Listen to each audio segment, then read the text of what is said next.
All right guys, now I'm going to show you an introductory stretch to get into the couch stretch if you can't already do so. So if the couch stretch is too much of a stretch for you, or if it puts way too much pressure on your knees, or if you're experiencing any pain in your knees, hips, back, or even your ankles, which some people do, you can start with the kneeling hip flexor stretch. So it looks like this. You're going to be on a mat. You can do it on a mat, on a pillow, or anything that provides you some comfort. Then you're going to lift that leg up into a 90-degree position. Keep your hips square, so you don't want to be leaning over like this. You want your hips to be in line with each other in the floor.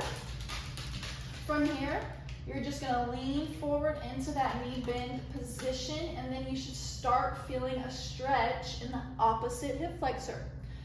You can bounce up and down. We call these pulses in this position.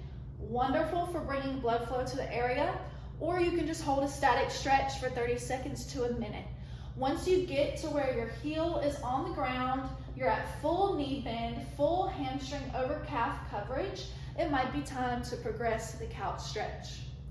On the other side, it looks like this. I'll give you two different views.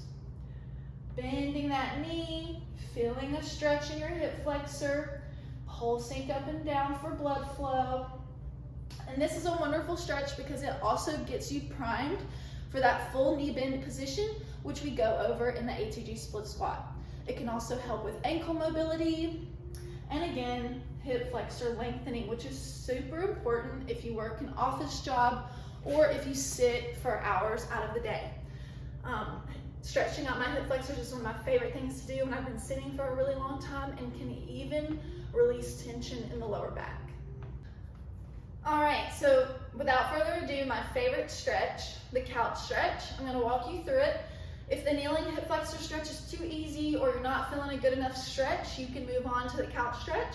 You quite literally just use a couch or a bench or whatever you can find. What you're going to do is you're going to get a pillow or a yoga mat for support on your knees, and then you're going to get into position where your back is facing towards the couch. Lift the working leg to where your ankle is supported by the couch, and then you're going to bring your other leg up like so into about a 90-degree position. It could be a little more, it could be a little less, depending on what's comfortable for you.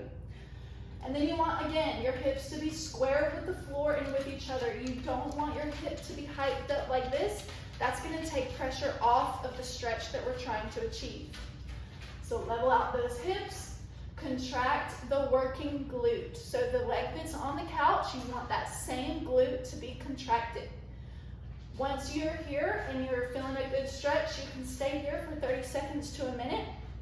If you're not feeling quite enough stretch, lean back into it while keeping your glutes contracted and your hips square. This should unlock hip flexor ability and give you a really good stretch.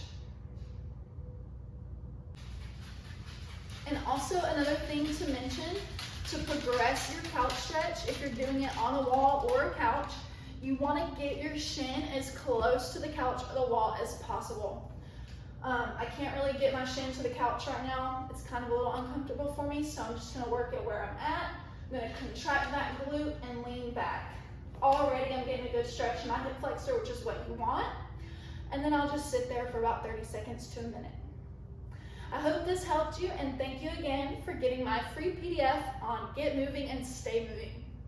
I hope you find some value from it and can use these stretches to increase your ability and decrease your pain. Thank you, and have a wonderful day.